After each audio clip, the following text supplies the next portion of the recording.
Oh, Mr. Pritt, how you are important to all of this. And I'll tell you why, because I do not work digitally very well. I like to be hands-on. I like to have something I can touch. I'm very analog. And now, in that sense, I've got an expanding folder here with a whole bunch of knickknacks here that I'm in preparation of. And basically, it's the PDF version of the core rulebook for Genlab, and it's just a case of printing some sections out so I can have like a tangible, physical version of it at hand, and skills bit and talents and the bit that on how animal powers work and conflict if we need to like address anything. That's the section just on conflict right there, and bestiary of nasties, and we can get them out of there. I know they'll be in there. So we got all of that. So that's the one side on the prep there. But now the other thing is that the only GM screen that exists is one for Mutant Year Zero, not for Genlab Alpha or of the other Unity RPGs. And why that is a bit of a problem is because even the Mutant Year Zero one, could be better. So what I've had to do is I've had to print out a bunch of things from the core rulebook and try and make my own GM screen. So what I've done is I'm using, some of you may recognize this flimsy GM screen. It's the one you get with the D&D Essentials kit. Yeah, you can see it's very, very flimsy. It's not good hard card stock, and it is just, look, it's just the D&D GM screen. But things are different from here. Look, this is where my friend Mr. Pritt comes into play. Because, being the way I am, I'm making my own damn GM screen. So I've started off by just gluing straight in with Mr. Pritt here my critical injuries table. Boom! Right here. The other thing I'm going to say about critical injuries, these are really nasty. And you can have like a minus effect on you that remains for however long, and it will stay based on the injury you got, and it tells you whether it's lethal or not, and then the time limit on how long, and here's where they start to get bad from the 43. How long you've got to live before you die. So, you need help, basically. And the way I'm going to run this, because this is bad, because, your first ever crit you ever get, you might get boom, and you're dead. It's done. So I'm going to run a minus 30 for the first crit you ever get, minus 20 for the next, minus 10 for the next, and then you're on the chart properly. So we're going to do that. I'm just going to homebrew that. Anyway, I've gone in with the crit table so far, and then I followed that up with the conditions stuff.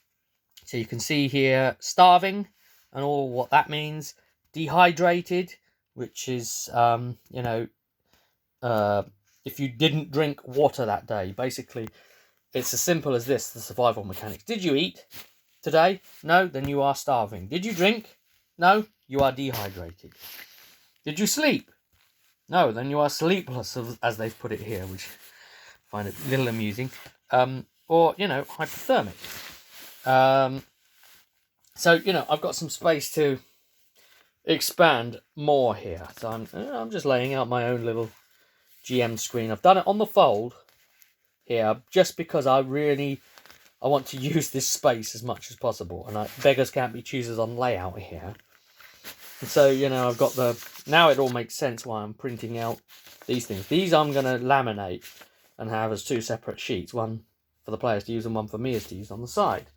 But then I'm going to have just printing out all these other little knick-knack bits. I'm just collecting them in this wallet at the moment.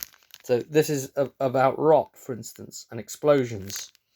So we've got the bit here on rot attack, and then the little chart for how long rot takes. And I'm going to have to find somewhere on there to stick it on, and then the thing for explosions, and work it all out. So I'm trying to print these different elements off to make this GM screen, and then use that in tandem, hopefully, with that folder. and hopefully this is going to be fine. These are the lengths I'm having to go to here in preparation for doing this, and to be honest, it's probably going to be better than what could have been offered to me professionally anyway. So each RPG is going to be different from the point of view of these charts are going to be slightly different from each other. So if we end up doing another one like it, then we'd be, who knows, I might just glue right over the top of this different charts and different things and just use this as my base of all of them. So there we are. That's